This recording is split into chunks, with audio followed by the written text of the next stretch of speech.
Boa noite, boa noite. Vou colocar aqui no automático. Boa noite, professor. Boa noite, Tainara. Deixa eu ir colocar no automático. Aí, realmente, o da sala de vocês não estava no automático, não. E aí eu acesso rápido, né?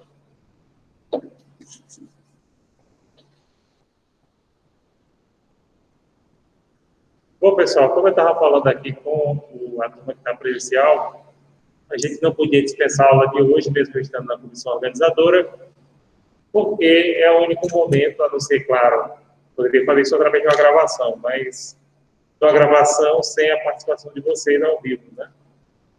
Mas, senão a gente não teria essa oportunidade de contato antes da prova. Porque semana que vem é 18 de maio, feriado municipal de Caruaru, e dia 25 é minha semana de estudos dirigidos. Então, eu não dou aula. E aí, dia 25, eu já vou disponibilizar a prova de vocês. Inclusive, eu vou deixar essa semana uma enquete para que vocês escolham entre os 3 pontos, um ponto, para ficar tendo 2 temas de dissertação. A prova de vocês vai ser normalmente dissertativa. A gente vai ter 4 temas de dissertação, aí um ponto vocês escolhem para ter 2 questões, para eu elaborar 2 questões. Eu devo elaborar no final da semana que vem, né? Essa prova de vocês. Mas vai ser no mesmo esquema da primeira unidade. Eu achei que, assim, que precisa praticar mais a questão da redação. Então, é por isso que a gente vai fazer novamente. E aquele desafio até de você tentar resumir as coisas, né? A gente vai dar algumas dicas, depois eu vou fazer um vídeo um vídeo curto, né? Não seja muito longo, assim, no máximo 15 minutos, 10, 15 minutos, fazendo a revisão, dando as dicas específicas em relação à prova, o que a gente quer na prova, como a gente fez na primeira unidade, né? Acho que o vídeo tinha uns 12 minutos e tal. Então, pessoal, basicamente isso. E hoje a gente vai terminar o ponto 7.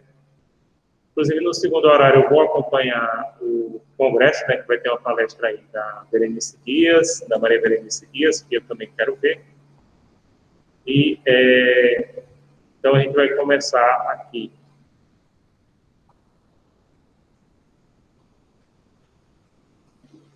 Vamos começar aqui e agora, né?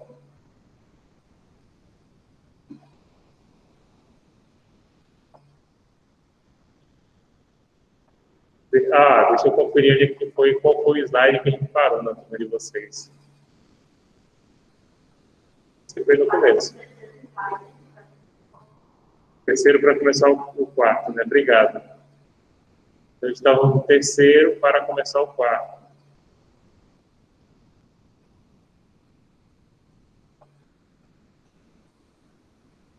Pessoal, estamos estudando direito de família no direito internacional privado. E sucessões. Hoje a gente vai falar de sucessões também, né?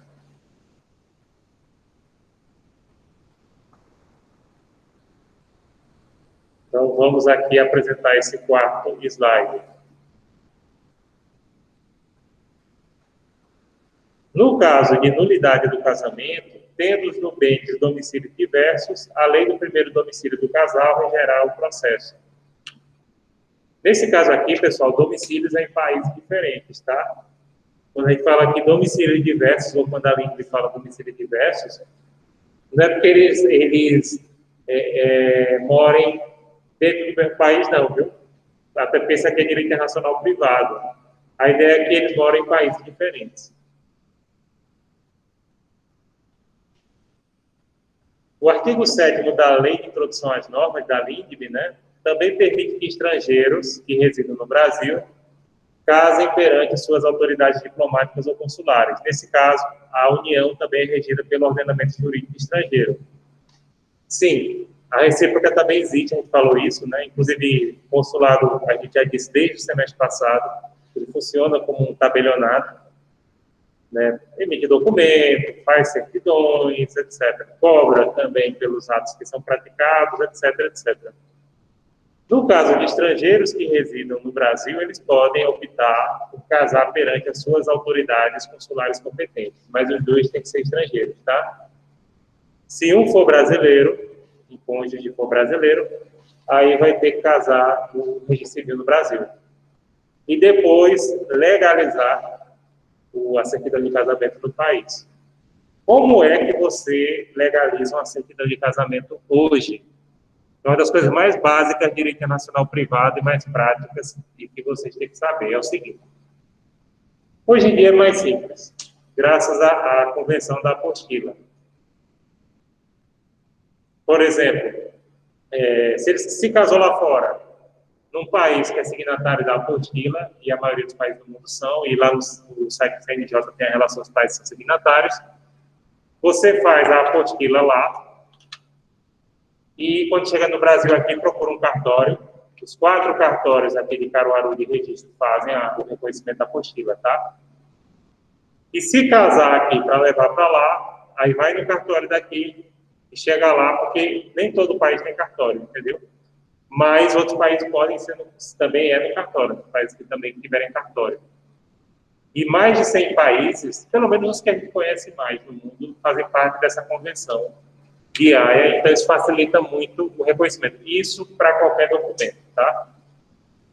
Então, a questão da apostila de Haia facilitou muito o reconhecimento de documentos emitidos no estrangeiro. E o Brasil demorou muito tempo para aderir a essa convenção, que desburocratiza a vida do cidadão, né? Porque é o seguinte, você vai na autoridade, no órgão que emite a apostila, você faz aqui e chega lá no outro. E antes tinha que dar entrada no consulado, tinha que autenticar, tinha que ir no escritório do Itamaraty, em Recife, e era horrível. Tá? Agora, com a apostila, não, fica mais tranquilo a gente fazer isso. Então, por exemplo, estrangeiro casado com brasileiro. Casa com brasileiro aqui, beleza. Vai no cartório, faz a apostila, chega no país do camarada, reconhece a apostila emitida aqui na autoridade lá, que pode ser o cartório, não, se o país tiver cartório. E aí já reconhece. Certo, gente?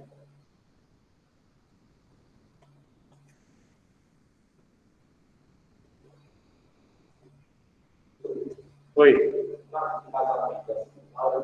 Quando você se divorciar, pode ser pedido de divórcio em qualquer país, um brasileiro não americano.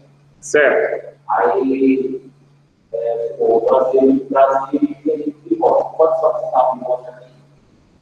Pode. Agora, tem que analisar algumas coisas em relação aí você vê os bens, em relação a outras coisas. Pode sim reconhecer lá, ou vice-versa, entendeu? Mas a gente vai falar daqui a pouco em relação a essa questão do reconhecimento de sentença de divórcio. Se for consensual, é tranquilidade. Tá? Agora, se não for consensual, aí é mais bronca. Inclusive, teve uma mudancinha de 2018. Né? Não sei se vocês já leram aqui nessa apostila, que fala dessa questão. E se for consensual, você pega e simplesmente faz a averbação. Precisa ir para o STJ, não sei o quê. Você pede a averbação. No cartório mesmo. Bom, pessoal, esse mesmo instrumento legal estabelece que o regime de bens legal ou convencional obedece à lei do domicílio dos nubentes e, se este for diverso, à lei do primeiro domicílio conjugal. Artigo 7º, parágrafo 4º. Muitos países estrangeiros também adotam as normas do primeiro domicílio do casal para resolver vários conflitos. Aí varia de país para país. Por quê? Como acho que eu já falei aqui, se uma pessoa quiser trabalhar nessa área de direito internacional privado, ela vai ter que pesquisar bastante a legislação de outros países. Mas, como eu também já disse, se o país adota um sistema jurídico parecido, as soluções são parecidas, ou a lógica é bem parecida. Então, a nossa lógica aqui é do civil law. E aí, os países que adotam o civil law, eles adotam soluções em relação ao direito nacional privado muito parecidas com as nossas, e que muda, assim, alguma coisa ou outra, mas, no geral, a lógica é a mesma. No direito brasileiro, né, lembrando, isso aqui vocês sabem, quando eu dou aula em RI, eu tenho que falar de cada um. Existem 4 regimes de bens no casamento, né? O comunhão parcial, que hoje é o nosso regime, o legal, né, o regime regra. Na época antes de 77, vocês sabem que era a comunhão universal. Minha mãe ainda casou antes de 77. Comunhão universal, pronto, que era o regime legal anterior, né, que compartilha tudo, para frente, para trás. Separação de bens, né, e participação final dos aquestos. Então, aqui eu não preciso adentrar, porque vocês conhecem talvez melhor do que eu. Os regimes de bens no casamento podem ser definidos ou modificados pelos cônjuges por pacto antenupcial ou contrato judicialmente autorizado. A maioria dos países permitem isso. Essa mudança, esse pactuar, né, em relação ao regime de bens no casamento. No caso de estrangeiro casado que se naturalize brasileiro, a gente poderá solicitar judicialmente que se apostile a adoção do regime de comunhão parcial de bens, porque é a regra do ordenamento jurídico brasileiro, né? Todo casamento e união estável, ela tem a comunhão parcial de bens, a menos que os cônjuges pactuem de modo diverso. Se ficar silente, segue o regime, né, de comunhão parcial de bens. O divórcio existe desde o romano, mas devido à influência cristã, foi implantado no Brasil somente em 1977. Antes de 77, no Brasil só tinha o desquite. O desquite, ele separava definitivamente o casal, mas sem porfim a união. Porém, muita gente aqui no Brasil, e Delon lembra disso, essas pessoas reconheciam o desquite brasileiro como separação, principalmente no Uruguai e em Portugal também, e aí depois entrava com o divórcio. Porque antigamente, na maioria dos países, isso também vigorou no Brasil durante muito tempo, primeiro tinha que haver a decretação da separação, acho que vocês sabem disso, para depois haver o divórcio.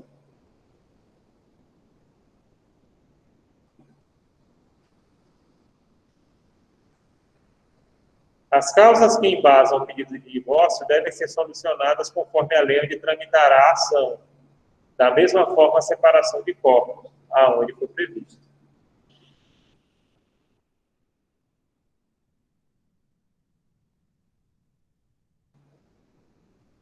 De acordo com a Lei 12.874/2013, que alterou o artigo 18 da LINDB, as autoridades consulares brasileiras podem celebrar a separação e os divórcios consensuais de brasileiros no exterior.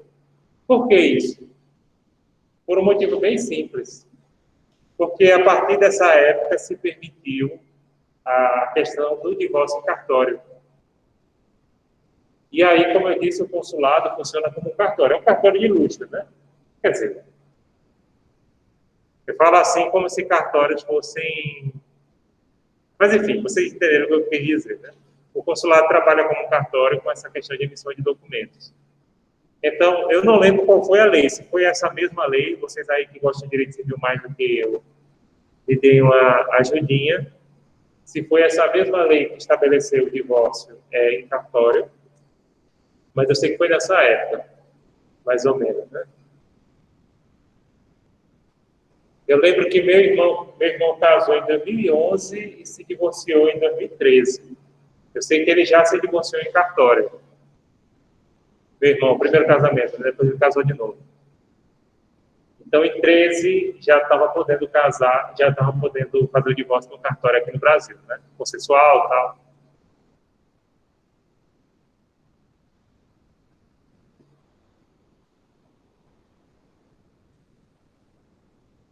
Então, é por isso. O estrangeiro divorciado que vier para o Brasil verá reconhecidos os efeitos pessoais e patrimoniais de tal sentença, salvo de bens imóveis que eventualmente tenha no Brasil, né?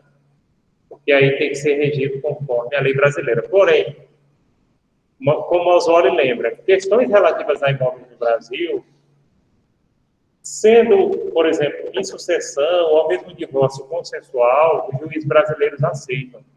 Porque o juiz estrangeiro, ele vai julgar a questão daquele imóvel considerando a lei brasileira. Então, se for consensual, e aí ele fala, isso aí é um dos sentidos que a jurisprudência está modificando o entendimento da LINDB, as disposições da LINDB, E tem havido, viu, pessoal? Então, isso para sucessão, isso para divórcio. Se o juiz estrangeiro ele usou a lei brasileira para partilhar os bens e tal, sendo bens imóveis, a tendência é o reconhecimento mesmo, tá? Se for consensual.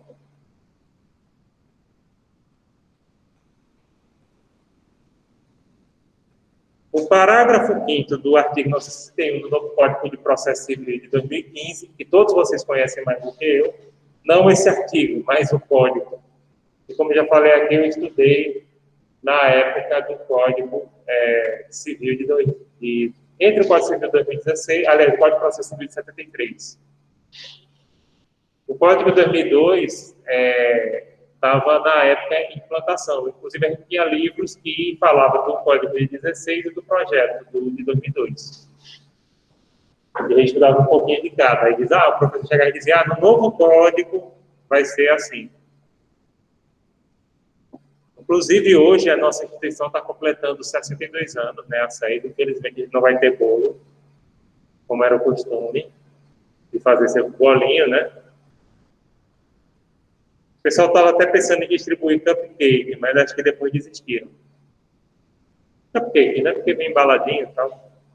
Estavam pensando nisso, foi pensado, mas acho que não deu muito certo não, a ideia. E aí, pessoal, desses 62, eu já estou aqui dentro da instituição há 22 anos já. Eu entrei aqui quando a instituição completou 40 anos. Né? Eu entrei aqui em 99. E desde lá permaneço como aluno e professor da instituição. Ou seja, mais da metade da minha vida eu passei nesses corredores aqui. Naquele tempo o cabelo não estava com tanto cabelo branco e ainda tem mais cabelo do que tem hoje.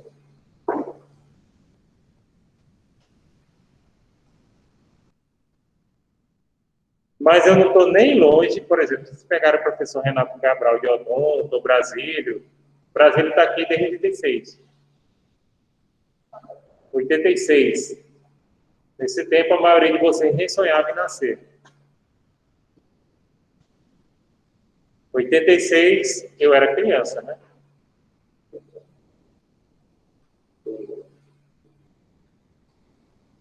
Sério, 86. E já o professor Renato Cabral de Odonto, ele começou aqui como aluno nos anos 60. Né? E está como professor desde hoje. Né? Se eu não me engano, ele formou em 68. Aí já com pouco tempo também, que nem eu me formei num ano e no outro ano eu comecei a ensinar aqui, né?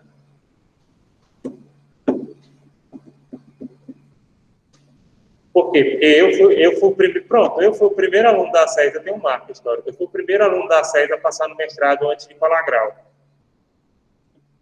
Era até muito engraçado que eu ia para a biblioteca, aí eu ficava lendo os livros para a seleção do mestrado.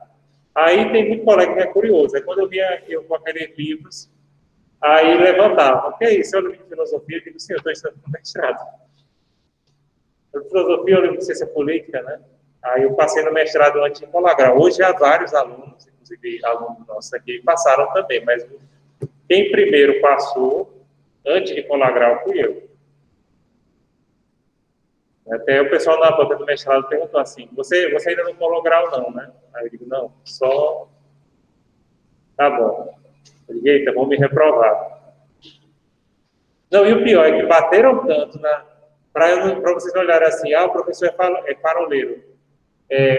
Na minha banca de mestrado, bateram no meu projeto. Bateram, que eu cheguei aqui de orelha murcha. Aí fui conversar com Ana Maria, que é irmã de Perpétua, que ensinava aqui naquele tempo. Hoje em dia ela ensina na Federal, né? Aí eu digo, Ana Maria, bateram tanto no meu projeto que eu não vou passar, não. Ela disse, não, você vai passar. Eu digo, por quê? Porque esses professores da Federal, quando eles não têm interesse no trabalho, eles não dizem nada. De fato, ela estava certa. Eles só criticaram porque se interessaram. E aí eu passei. Já no doutorado, eu tive sorte. No doutorado, a minha banca também demorou, mas demorou porque eu estava conversando, porque os professores de doutorado tinham sido meus professores da graduação aqui, na banca. Então, inclusive, eu tinha sido monitor, que depois foi meu orientador, o professor Bruno Galindo, né? Eu tinha sido monitor dele aqui dessa disciplina. Aí a gente ficou conversando, né, perguntando da instituição, como é que está o pessoal lá. Aí até eu digo, o pessoal acha que eu estou aqui, não, mas a gente estava conversando só. Aí eu tive sorte, porque eu peguei uma banca que já me conhecia. Né?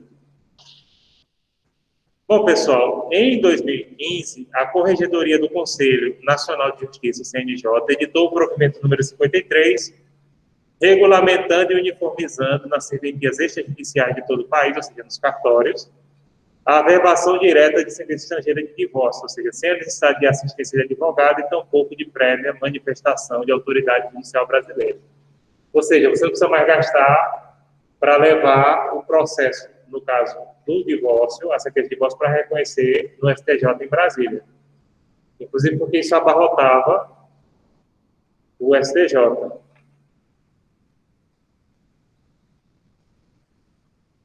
Então, por quê? Porque a homologação de sentenças estrangeiras, agora, relacionada ao direito de família, pelo Superior Tribunal de Justiça, tem sido intensa nos últimos anos, especialmente sobre divórcio, guarda de filhos e ações de alimentos. E principalmente quando há questão de divergência em relação à partilha de bens.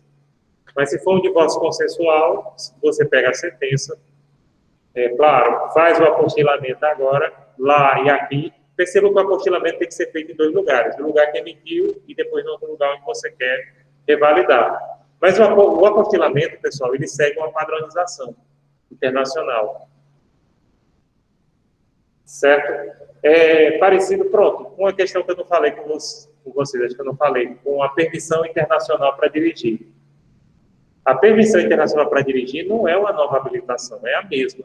Só que é uma cartilha que segue uma padronização e que ela traduz o seu documento de habilitação para vários idiomas. É, na verdade, isso. É só a sua, ou seja, é uma tradução da sua habilitação em árabe, chinês, seguindo uma padronização. Porque ali tem uma ordem dos dados naquele formulário, né? Por exemplo, qual é a categoria, se tem de carro, moto, que tipo de veículo você pode dirigir, se pode fazer uma direção profissional ou não. Mas você não precisa fazer nenhuma prova e também não precisa falar a língua daquele país, porque a sinalização de trânsito é padronizada internacionalmente, né? Por exemplo, mesmo que por sinal de pare, a palavra no meio pode vir diferente, pode vir stop, ou em francês, que eu acho horrível, arrête. Arrête. Em francês. Italiano, ferma. Ferma. Ferma. Ferma é até mais bonitinho, mas arrête, Deus o livre. Mas você vê que aquela placa está ali, onde estaria uma placa, e o formato é o mesmo. Ela tem um formato octagonal com a faixa vermelha, né? Ou, por exemplo, pronto, quando eu fui à Irlanda, eu poderia dirigir lá com a carteira de habilitação. Eu disse, eu não, até a moça perguntou, se eu veio de carro? Eu digo, não. Quando eu voltar de falar assim, eu não sei se eu ia conseguir dirigir na esquerda, não. Porque lá é na esquerda, né? Eu vi os franceses dirigindo carros franceses igual aos nossos, do lado esquerdo. Eu não tinha coragem. Por que eu não tinha coragem? Porque dirigir é um processo automático. Aí, de repente, você pensa que não, você está distraído, aí você vai para o lado direito. É perigoso. E outra, se você está com o carro na posição normal, ou seja, com o volante do lado esquerdo, como é que você vai ultrapassar? Você vai ficar assim, ó.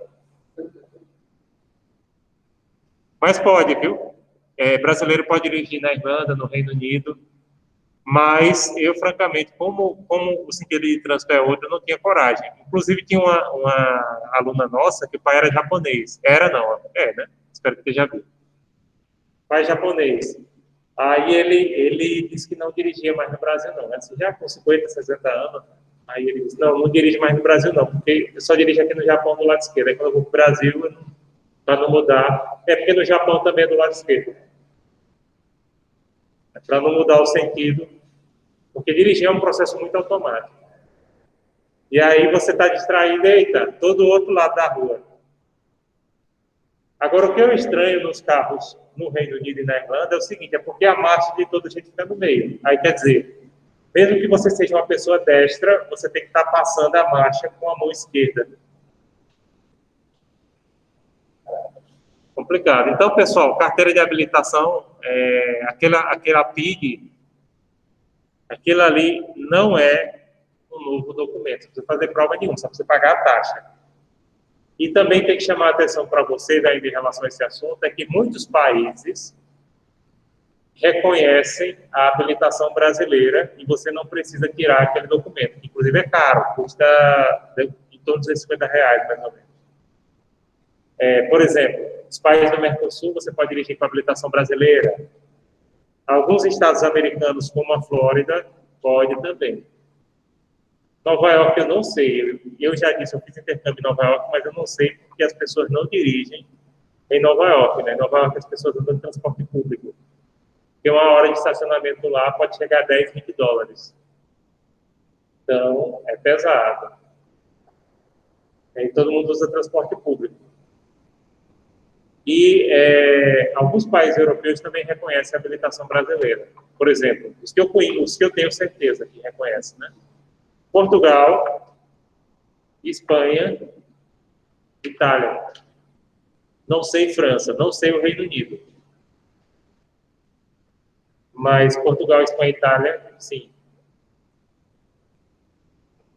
Inclusive, Portugal eu recomendo dirigir porque as estradas são muito boas e vazias. Não tem ninguém não, é impressionante. Bem, pessoal, prosseguindo aqui, né? Antes de falar da sucessão, deixa eu ver se vocês têm alguma pergunta aqui no chat, alguma coisa. E agora a gente vai entrar na parte de sucessões. Tem não, né? Se tiverem alguma pergunta, podem colocar aqui.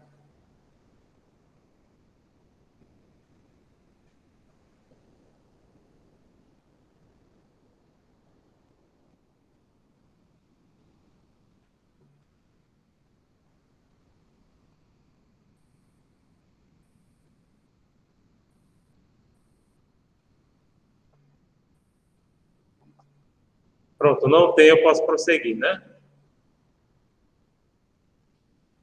Perfeito, pessoal, vamos prosseguir.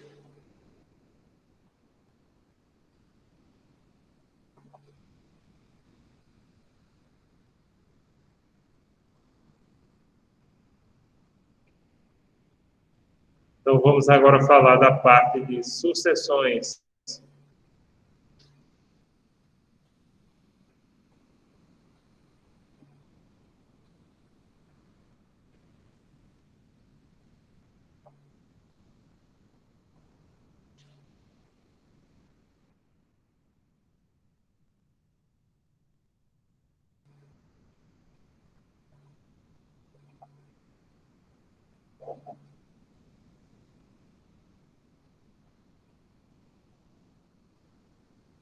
Então, vamos lá.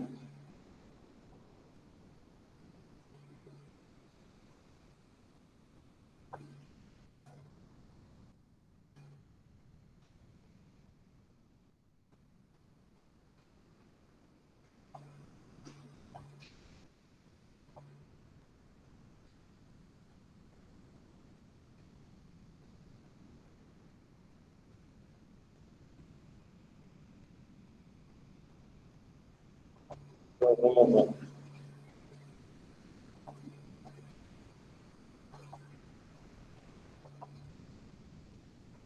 Já tá aqui.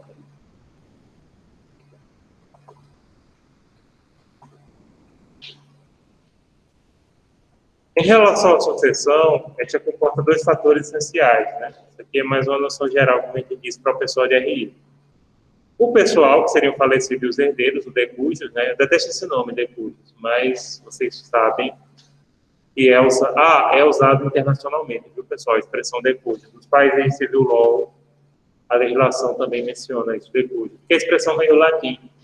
Os países de civil law têm uma influência latina muito grande. E o elemento material, que seria o patrimônio. Sucessão causa mortes é toda sucessão em que há um falecido, de cujos, né, e pelo menos um sobrevivente que recebe a herança. O termo sucessão corresponde ao direito, herança, por sua vez, ao acervo de bem, né, espólio. A sucessão ela é regida pelo princípio da lex laicitae desde o século XIV, sendo universalmente aceita para bens imóveis. O princípio lex laicitae, que é o princípio da lei da situação das coisas, em relação a imóveis, eu ainda estou para achar o país que não aceita, inclusive na China, né? Com o Código Civil Chinês de 2020, adota esse princípio também. Elementos de conexão utilizados na sucessão, e já puxando diretamente para o nosso assunto, né? A lei da situação dos bens para os imóveis. E aí, pessoal, o decúdio pode ter imóveis em vários países. Aí disse, sim, professor, e se o decúdio teve imóveis em vários países, por exemplo, o cara era um empresário brasileiro, ele tinha imóvel em Miami, ele tinha imóvel em Portugal, ele tinha imóvel no Paraguai, como é que faz? Vai ter que dar entrada em cada um desses países? Não necessariamente. Claro, tem que analisar a legislação, mas você também pode fazer o seguinte, pode dar entrada em um país só, o juiz julga de acordo com a lei, porém os imóveis vão ter que ser julgados de acordo com a lei de cada país, tá? Claro, também pode dar entrada no inventário para cada país. É possível? Sim. Você diz, sim, professor, mas a lei me diz que não aceita a jurisdição de outros países sobre imóveis situados no Brasil. O que é que fazer em relação a isso? Olha, a tendência da jurisprudência é ir no sentido contrário. É que se o juiz de fora julgou de acordo com a lei brasileira, então se aceita. E aqui se executa na Justiça Federal aquela sentença. A lei da nacionalidade para os países europeus. Os países europeus tendem a seguir mais em relação ao foro, né? A lei da nacionalidade da pessoa. A lei do último domicílio do decúdios, que é usado pelo Brasil e pela maioria dos países do continente americano. A maioria dos países do continente americano, por conta do Código Bustamante, eles padronizaram o domicílio como o principal elemento de conexão para a sucessão, tá? Pronto, pense, por exemplo, em Francisco Matarazzo. Não sei se já ouviram falar de Francisco Matarazzo. Francisco Matarazzo é o patriarca da família Matarazzo, que é muito famosa. Ele já foi o mais rico do Brasil e o italiano mais rico do mundo. Era um imigrante italiano que chegou aqui no Brasil, um negociante. Se tornou, como eu disse, a pessoa mais rica do Brasil. A família dele até hoje é extremamente famosa na política, né? Tem aquele Suplicy, que é da família dele. Tem alguns empresários também. Inclusive, não tem só Suplicy, tem André Matarazzo, que é da mesma família. E tem, inclusive, aquele diretor da Globo, né? Jaime Monjardim, que é Jaime Monjardim Matarazzo, que é o filho da... Como é que é o nome da mãe dele, que era uma cantora bem famosa? Maísa, exatamente. O marido da Maísa, que ela separou, né? Era da família Matarazzo também. Francisco Matarazzo era italiano. Ele nunca se naturalizou brasileiro. Inclusive, ele nunca aprendeu a falar português. Sério. Ele viveu, acho que uns 60 anos no Brasil. Ele chegou jovem, viveu 60 anos no Brasil. Nunca se naturalizou brasileiro porque não quis, tá? Na verdade, eu sei qual era dele. É para não se meter em política. E qualquer coisa ele dizia assim, olha, eu sou italiano. Pronto. Era o que ele dizia. Do jeito dele, misturando italiano e português, mas ele dizia, eu sou italiano e acabou. Pronto. Aí, beleza. Quando ele morreu, ele deixou muitos bens. Tá? A maior parte dos bens estava aqui no Brasil, mas ele também tinha muitos bens na Itália. Certo? Então, nesse caso aqui, pessoal, no caso do inventário, bens imóveis situados em outro país, o juiz do país pode até decidir, mas vai ter que usar a legislação estrangeira. Então, por exemplo, se for o juiz brasileiro que decidiu o inventário do conde, por sinal ele recebeu do rei da Itália o título de conde, porque ele fez muitas doações para a Itália na época da Primeira Guerra Mundial. Então, foi agraciado pelo rei com um título, né? E aí pode sim, perfeito, o juiz julga aquela parte, aqueles imóveis situados no exterior, com base na legislação do país onde eles estão situados. Para evitar essa burocracia e também para fugir de uma coisa, que é o imposto causa mortes, que no Brasil não é caro, em outros países é para torar, pronto, na Flórida, o imposto causa mortes é de 40%. Flórida, viu? Não tem nada de comunista na Flórida. Aí sabe o que, é que a brasileirada faz? Galera, não devia nem falar isso, porque eu estou ensinando vocês a fazer consultoria. O pessoal abre uma empresa no offshore e deixa o imóvel registrado no nome da empresa. Abre qualquer paraíso fiscal ali do Caribe, Ilhas Caimã, só a única coisa que a empresa tem é a empresa só para administrar aquele imóvel ali.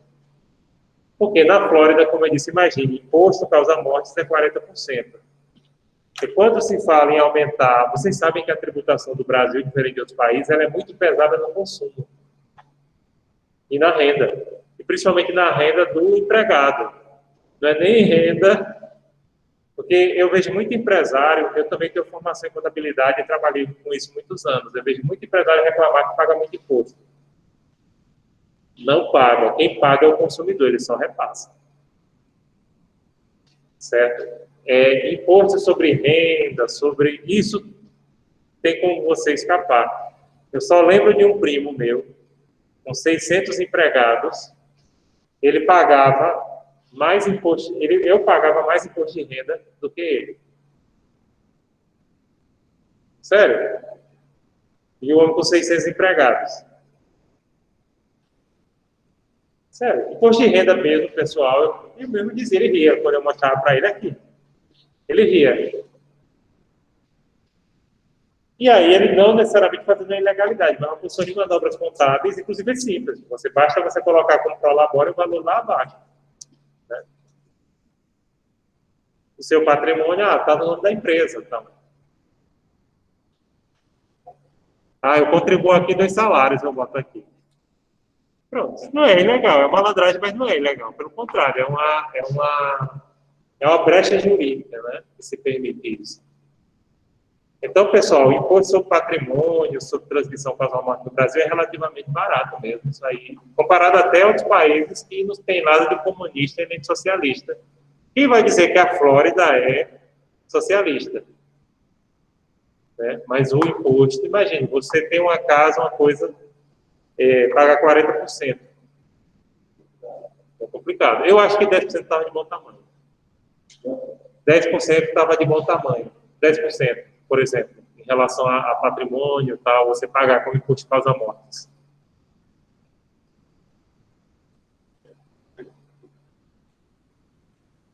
Lei do lugar do falecimento, praticamente nenhum país adota, né? A maioria dos países adotam a sucessão, ou a lei da nacionalidade, ou a lei do último domicílio.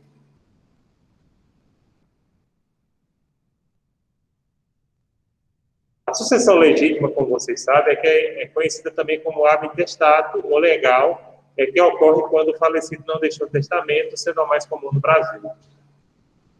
O brasileiro não gosta de pensar no futuro, né? Mais de 90% das sucessões ocorrem sem testamento. Em regra geral, a lei do domicílio do decúbito determinará as pessoas e a ordem de sucessão, em regra.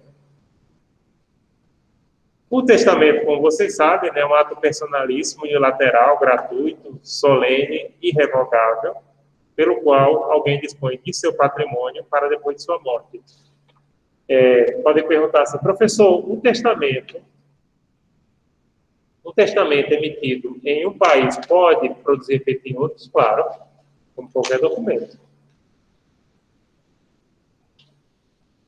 Tipos de testamento do direito brasileiro, vocês conhecem também, né? O público, que é o mais comum.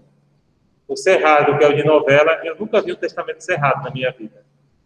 Você estagiou aí, me avisa, porque eu nunca vi. Eu já vi público. Mas, pronto, os que eu vi, público. Particular, hológrafo, e os especiais, né, como marítimo, aeronáutico, militar, que ocorrem em situações de urgência, né, no qual capitão de navio, comandante de avião faz, e os militares, né, os comandantes de unidades militares, eles também têm essa atribuição. Inclusive no avião, né, vocês estudaram isso, pode ser feito também.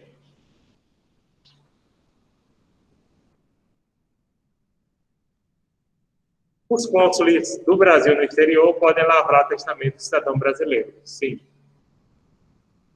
Isso também é permitido, tá, pessoal? Como eu disse aqui, o consulado ele acaba prestando um serviço muito parecido com um cartório. Autentica documentos, emite documentos, testamento, faz casamento, etc. Mas, no Brasil, o concurso é unificado. Tá? O concurso para diplomata e cônsul chama concurso de agentes diplomáticos, tem todo ano. É um dos concursos do Instituto Rio Branco, isso você faz, e aí você vai estudar no Instituto Rio Branco, em Brasília. Lá já vai ficar recebendo enquanto está estudando. É parecido com... Aliás, a carreira diplomática no Brasil é uma mistura de carreira militar com carreira do judiciário. Tem duas coisas em comum. Enquanto você está fazendo o curso preparatório, você já recebe o salário, né, que está 19 mil e alguma coisa. E eles têm uma noção de hierarquia muito forte, viu? Que no judiciário não existe. Só nos militares. Então, se está num grau maior do que outro, ele só falta prestar continência. E, claro, para quem gosta, eu recomendo. Eu já falei que eu já fiz a prova para diplomata, né, uma vez, eu devia ter insistido. Me arrependo de hoje não ter insistido para fazer. Mas, realmente, é daqueles concursos que você vai ter que estudar 2 anos da sua vida, vai ter que investir uns 2 anos da sua vida para conseguir passar. A vantagem é que tem todos os anos. E pode variar o número de vagas, né? Mas realmente é um concurso para você estudar 2 anos. Mas é muito bom. Dia desse eu estava conversando aqui, estava na reunião com os professores, a gente estava falando do ministro das Relações Exteriores anterior. Eu falando, gente, eu me sinto desvalorizado de não ter passado no concurso para diplomata e aquele camarada ter passado. Ele saiu agora do ministério, mesmo que ele seja mandado para um curso que ele não goste, gente, ele fica ali até se aposentar, que também não tem muitos anos para ele se aposentar, e depois vai receber uma bela pensão, né? E venhamos e convenhamos, mesmo para quem é a favor do governo, reconhece que aquele camarada não é muito brilhante, não. Para ter passado num concurso que é tão difícil assim, né?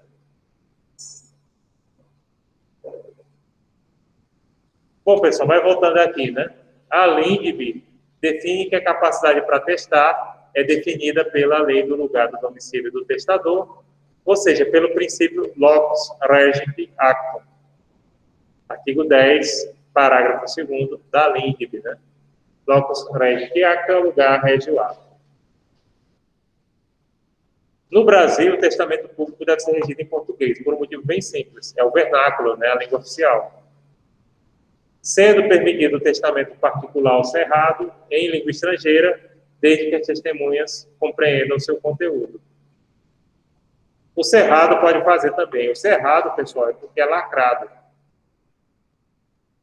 Entenderam por que chama cerrado? Cerrado não é porque é cerrado com C, né? Cerrado com C, e aí Pedro, que fala espanhol...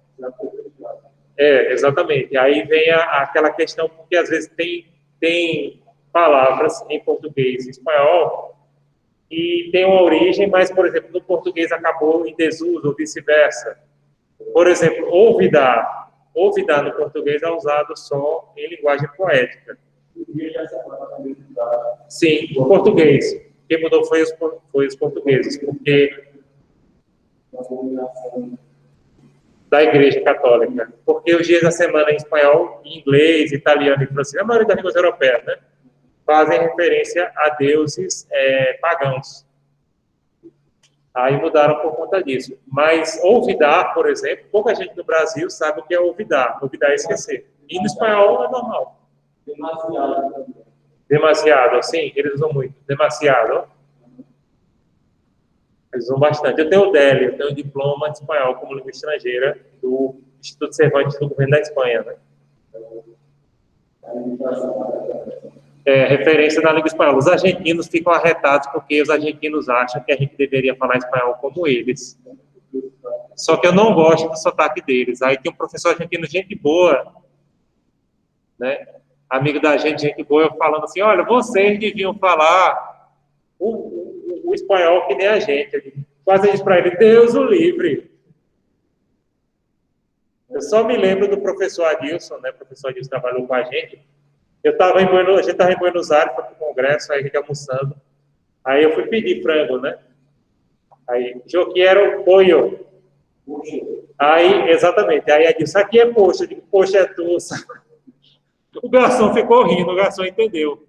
Aí ele falou, não, aqui não é polho não, é poxo. Eu digo, poxa, é tu, safado. E o garçom abriu, ele se abriu. Caixa. Você, sim, é o você, ó.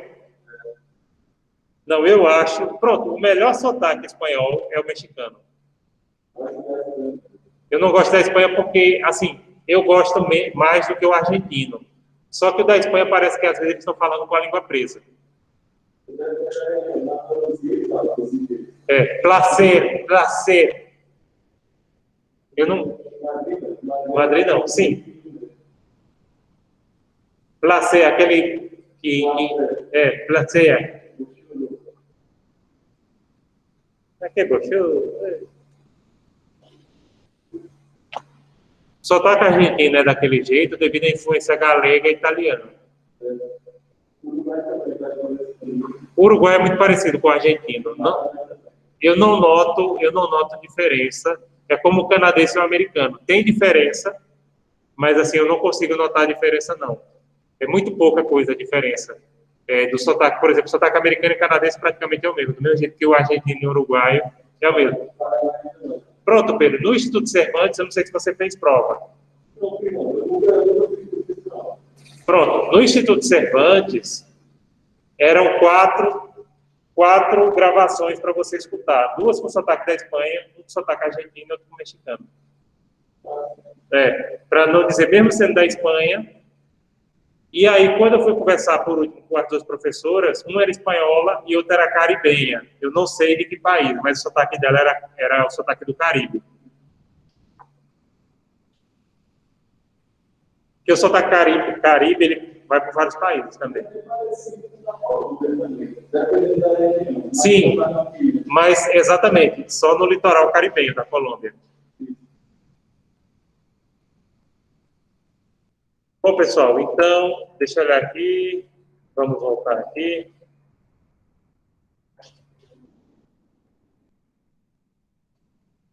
Perfeito, pronto. As referências agora são as mesmas que você já conhece, a Lindbe, o livro do Delommo, o livro do Dollinger e o livro do Mausuoli. Inclusive, o Mausuoli tem a edição 2021 já, disponível no streaming de livros. Pessoal, eu quero chamar a atenção de vocês, agora que a gente vai terminar a aula, da necessidade de vocês fazerem os exercícios de fixação, estudos dirigidos. A turma de vocês está com 16 alunos reprovados por falta. Já eu lancei as faltas de abril, ainda faltam as de maio. Então, façam os exercícios, façam o exercício complementar da segunda unidade. Tem 16 alunos reprovados por falta, para vocês terem ideia. 16. Eu lancei agora, dei uma olhadinha, porque no caso dessa disciplina só são até 8 faltas que você pode ter. Então, 16 faltas é muita coisa. Quem está aqui no presencial, a presença é válida pela presença aqui, né? Mas aí, lembrando que a nossa última aula presencial, efetivamente, antes da prova, aliás, a prova de vocês não vai ser presencial, não. Viu? Por quê? Porque eu já disse aqui que eu não ia fazer prova para não fazer diferente. Tá? Porque não é justo vocês terem 1h30 para fazer prova aqui e o pessoal poder fazer, inclusive eu vou disponibilizar uma semana. O máximo que pode ocorrer, e aí depois eu vou conversar com a coordenação, se precisa, é vocês virem aqui assinar a ata, no caso vocês que estão aqui no regime de presencialidade. Assinar a ata e vai embora e entrega pela internet. A prova de vocês, pessoal, eu vou disponibilizar dia 25. E aí vocês vão entregar dia 1º. Façam em casa, tranquilo, encaminha pelo mundo. Né? Semana que vem não tem a nossa aula devido ao feriado do 18 de maio de Caruaru. E dia 25 não tem, porque é minha semana de estudos dirigidos, né? Individualizados. Aí, pronto. Dia 25, aproveitem para entregar o do ponto 7. Só está faltando do ponto 7. Exercício de fixação e o exercício complementar. Só o ponto 7. E falta o exercício complementar da segunda unidade. Quem já veio reprovado da primeira unidade, eu posso até, e vou fazer isso, vou passar uma atividade extra. E também lá eu vou deixar uma enquete para que vocês façam, essa enquete, para que vocês escolham, vai ter 4 temas de dissertação.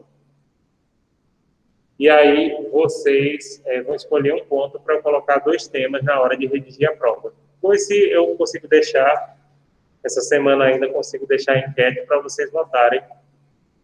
Tá certo? Precisa. Pedro aqui está perguntando, tem uma coisa que é importante também, pessoal, prova, é o seguinte, quem não fez seminário na primeira tem que fazer na segunda, certo? A prova todos vocês vão ter que fazer, a prova dissertativa vai ter 4 temas de dissertação, vocês vão escolher um. Agora, tem um ponto que vai ter 2 temas, e aí vocês vão escolher. Por isso que eu vou deixar a enquete.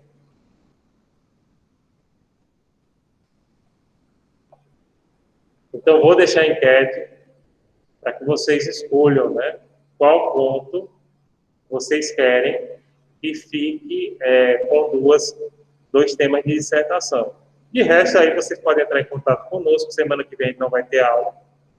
Mas aí vocês têm nosso e-mail institucional, que a gente responde, né? Tem o WhatsApp que os representantes de turma, no caso o Oswaldo. Oswaldo, acho que hoje ele tinha perguntado, inclusive, se ia ter aula. Eu falei, vai ter sim.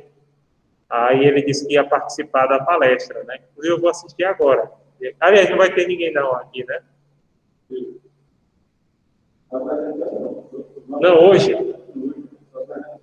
Não, é porque eu vou ficar aqui assistindo a palestra da Maria Berenice, né, que ela vai dar a palestra agora sobre questão de direito de família, que também é uma área que me interessa. Beleza, gente. Amanhã eu estou presidindo o congresso, a mesa do congresso que vai ter sobre ciência política.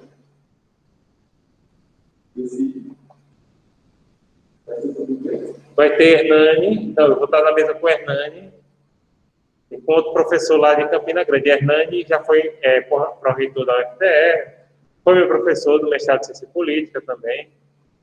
Aliás, o mestrado de Ciência Política aqui é muito bom, viu? É nota 6 na CAPES. É melhor do que Direito. Eu estudei Direito, doutorado, né? Doutorado de Direito é nota 4, mas o de Ciência Política é nota 6. E outra, você chegar em qualquer lugar do mundo, Congresso de Ciência Política Internacional, e você falar que fez Ciência Política na UFPR, todo mundo respeita. E o programa é muito reconhecido internacionalmente. Muito reconhecido mesmo.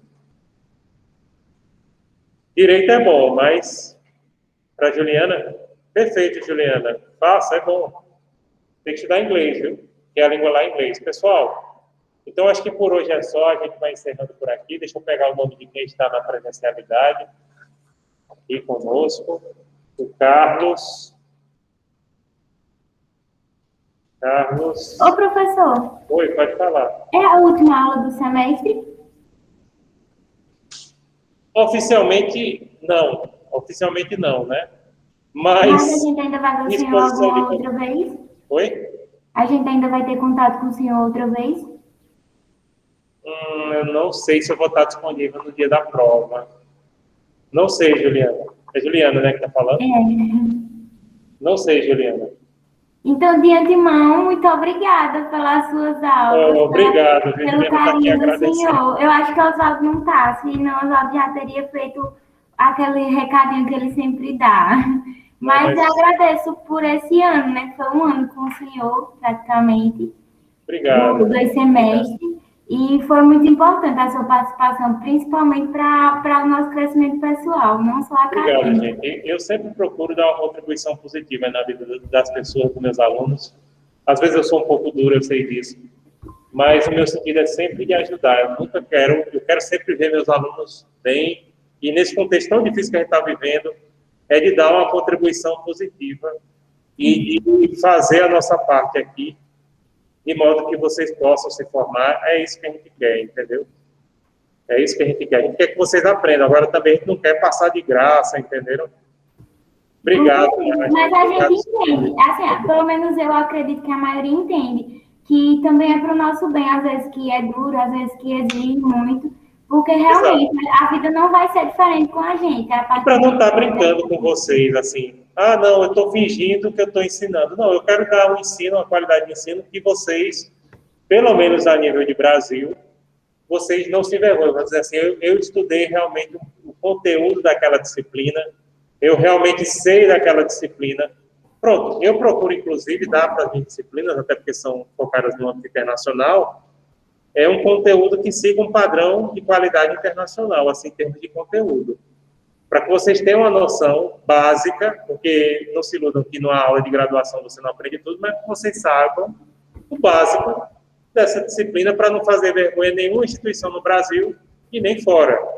A melhor prova disso é a quantidade de trabalhos que a gente tem aprovados com os nossos alunos, né, em congressos de nível nacional e internacional, e isso atesta a qualidade dessa formação que a gente tem procurado dar.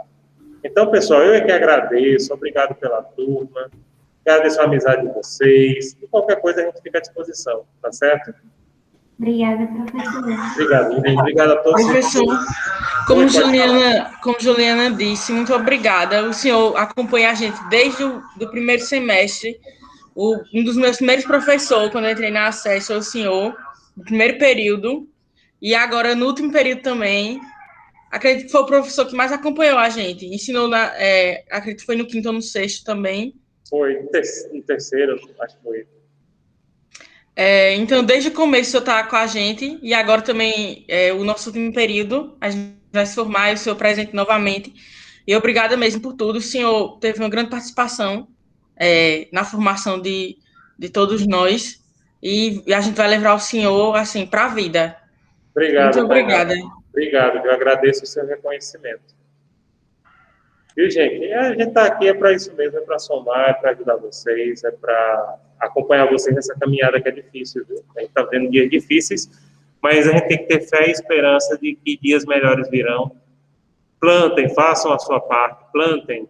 Façam como aquele agricultor do sertão, que mesmo quando o tempo não está favorável, ele planta. Porque, de repente, a chuva pode cair quando você menos se espera e você vai colher. E se você não plantar, é que você não colhe mesmo. Então, plantem. O que a gente faz aqui, que vocês estão fazendo, é um trabalho de plantio. Então, vamos ter fé e esperança para que a gente consiga vencer essas dificuldades. Então, pessoal, obrigado. Eu é que agradeço vocês. E até a próxima, viu? A gente está à disposição de vocês, como sempre. Pronto. Maria Rita, né? E o Wanderson, não é isso? Pronto, gente. Então, até a próxima. E qualquer coisa, entre em contato conosco. Até a colação, Juliana. Deus abençoe vocês todos. Abraço.